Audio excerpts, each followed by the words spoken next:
Hello brothers and sisters, shock dart. Hello ladies and gentlemen, my name is AverageJonas and welcome to my fundamental lineups guide. If you like this content, please subscribe because we've got a lot more coming soon. Before you start your lineup journey, you need to understand the importance of different types of lineups. I like to break it down into 3 categories. At the very basic level, you have the low effort, high reward stuff like recon lineups and one-way smokes. These are things that are really important to learn and they will give you a massive advantage compared to not knowing them. At a very basic level, you should learn all the low effort, high reward stuff. For instance, a recon dart is far more important to learn than a shock dart when you're starting off because one recon dart lineup can give you so much more than just one shock dart. Alongside recon darts, you also have one-way smokes from different characters. Viper can do a execute with a wall and a smoke and close off the site, and this is something that you can almost do every round. On the second tier, you have more specific lineups where a certain amount of conditions have to be met. For instance, if you do an anti-plant lineup, you need to be at the right place at the right time, and you also need to predict where they're gonna plant the spike. When you do post-plant lineups, you have to plant the spike at a specific spot and you have to be able to get out of the site and get into position for them to be effective. On the third and final tier, you have very situational lineups. These lineups are not meant to be used every round. For instance, when a Killjoy uses her ultimate, you have a shock dart lineup that takes it out, or if someone is peeking a certain spot with an operator multiple rounds in a row, you have a lineup for it that lands exactly where that specific player is peeking. The best resources for learning lineups is first of all, my lineup Discord with over 60,000 members. Join it now. Second of all, you have lots of guides on YouTube, and last but not least, interact with other people in the community. Because you can learn so much from each other by interacting together, sharing your lineup, sharing your thought process, and that's how you're gonna get better. After a while, you're probably gonna have 200 to 300 lineups stuck in your head, and you need to ask yourself, how can I remember all of these? So the first one is definitely just repetition, repetition, repetition. The second of all is to make sure that lineups are as easy as possible. You don't want to use too advanced lineups, you don't want to use pixel spots unless you have to. Try to just make it easy so it's easier to teach others, but also easier for you to remember. To recap chapter 1, make sure you learn all the basic stuff first before you go into the more advanced stuff. Make sure that the lineup sources are credible. Test it in your own gameplay to see if it actually is good. Keep it simple and practice a lot. Shock dart.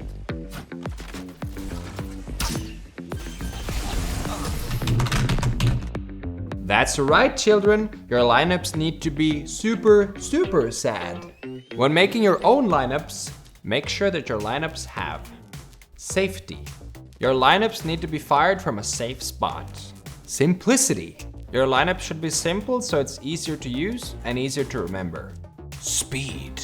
Make sure the speed of the lineup matches your intentions. Accuracy. Make sure your lineup hits exactly where you intend it to hit. And distance. Put thought into how far away you are from your target. When making a lineup, first you need to determine where is the lineup gonna land. So let's say you're gonna make a post-plant lineup for the default plant on A, which is in front of the generator. You wanna make sure you move into a spot where you're relatively safe to do the lineup from, because the team is definitely gonna try to push you and try to find you to avoid getting hit by the shock darts. This is a pretty good spot to start with because you're safe until they go all the way around this corner, which gives you valuable time. After you found your safe spot, aim at the spike and start aiming upwards. And then you're gonna use your recon dart because then you can see where it lands on the minimap. So you're just gonna fire it up into the air. And you're gonna see where it lands. So now I can see that, oh, I was close, but it landed a bit too far to the right and a bit too far. So which means that I'm aiming a little bit higher. I need to be a little bit left. And then I try again. The reason why I'm using my recon is now I can freeze my position. So now I see that the arrow landed on top of the spike, and now I can start looking for HUD elements that match up with this specific lineup. So this is where the simplicity comes into play. In this case, I would use the bottom left HUD line because it perfectly goes into this corner here. So I can just put my HUD line there, and now I can switch to my shock dart to see if it lands right on the spike afterwards. Bingo. The speed of the lineup depends on what your intention is. For instance, when you do a post-plant shock dart, the lineup needs to be done in less than 7 seconds so that if you hear the defuse sound, the arrows will still land and kill the diffuser before it gets to defuse the spike. However, in some scenarios, you want the lineup to be slow, for instance with a fake arrow. So let's say that your team is planning to go A, you can basically fire a fake arrow that hits B side at the same time. So let's say I shoot a fake arrow. I want the arrow to take as long as possible before it lands, so that my team is basically ready to attack A, and this could force a rotation from the A defenders. One thing with fake arrows is that they have to look legit. What I mean by that is that they need to come from an angle where it looks like you're actually attacking the site. You cannot just stand here and fire a fake arrow across the map like this, because then they see that the arrow is coming from a diagonal point. But by bouncing it off here, it looks like it's coming in a straight line from B main, but you're actually already almost on A side. Also, for agents that have molly abilities, it's really important to make the molly land exactly where you want it to be. This is especially important with KO because it's a line of sight ability, which means that if it lands here, you can actually stand here and take no damage. One thing to notice with molly agents is that you want to make sure that there's no easy safe corner to use. So for instance, if you're making a lineup for this orb, it's actually better to make the mollies land slightly off to make sure that they can't hide in this corner. Making lineups can be a lengthy process, but here's a few tips to make it a lot faster and smoother. Make sure you're in a custom game with cheats enabled and that you have a keybind for ghosts so you can fly around the map. Make sure that post match timer and infinite abilities are set to on, and make sure you're on attacker side. After that, you put the spike down like this, because I've seen a lot of people using the ping function when they want to make the lineups, but the problem with this is that the ping disappears after a while, and this can ruin your flow when you're in the middle of making a lineup. Like I mentioned before, the recon dart has the same trajectory as the shock dart, which makes it more ideal because it appears on the minimap and stays there. You can do the same thing with Viper, where your poison cloud actually shows up on the minimap on where it's gonna land. And the cool thing is that the poison cloud has the same trajectory as the Killjoy molly and the KO molly. This means that you can make a lineup almost straight away by just looking at the minimap where the circle appears. And then just move your cursor around until it hits right on the spike. And then throw it. Poison orb emitting. You may ask yourself, but Jonas, is there an even faster way to do this? Yes, there is. Just get a friend. Forehead. The reason why it's a lot faster to do it with a friend is because you can be in a Discord call and you can both share your screen. So one person can stand here and do the lineup, and the other person can stand here and show you exactly where it lands. This is also very helpful for more advanced lineups where sometimes you need to find multiple ways. For instance, with a double bounce shock dart, you can sometimes try to just find the first bounce, and then once you find that, you find the second one, and that's super helpful with a friend. Making your own lineups has a few benefits. First of all, they're a lot easier to remember because you're going through the thought process by yourself. Second of all, it feels a lot more rewarding when you get a kill with your own lineup.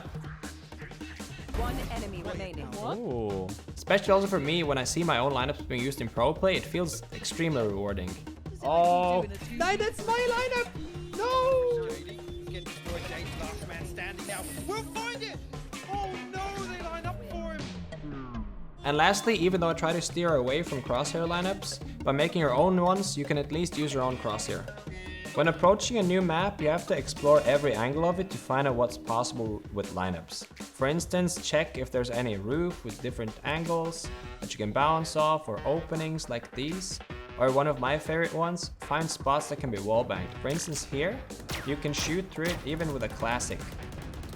You also want to find out as quickly as possible where the default plant is. However, you need to wait until the meta kind of develops depending on what agent comps there are. To recap, use the SAD framework, have the correct settings, experiment with your own lineups, and lastly, explore the map. Now it's time to put your practice into play. Communication is a very important part of making lineups work really well. You need to tell your team what you're trying to do and what they should do to help you. What I mean by this is, for instance, in a post-plant scenario, if you have the spike covered with your lineups, you can tell them that you're playing for lineups, which means that they don't have to peek unnecessarily against the spike and possibly die. After you've shot your lineups, you can then tell them that now is your time to peek again, so you're playing off of each other's information.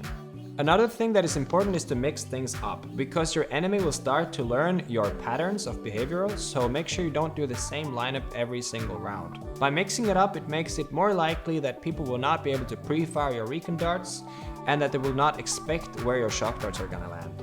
An example of this is if you do the wallbang dart or info dart for the dish. You shoot it here and then it scans behind here. You can get a lot of easy wallbang kills with this, but the problem is there is one spot here where you can hide from it like this without being seen from there, which means that if they start learning and you notice that they're starting to go here and hide, you could make an alternative one that hits just somewhere like this and will scan them, and even if they're trying to hide from it from under here, which makes it a lot more difficult for them to expect where it's gonna be. And finally, and probably the hardest skill to learn, is game sense. Knowing when to use each lineup, where to use it, how and what to tell your teammates and why. There's so many questions, so many answers, and the only thing you can do is just keep playing and learn from every situation you're in, and your game sense will slowly get better and better. Oh, yes. Okay. To summarize, communicate with your team, mix things up, play a lot. Thank you so much for watching. I hope this helps a lot. If you liked it, please subscribe to the channel and tell us below what your favorite lineup is. Have a great day. Stop watching, go play!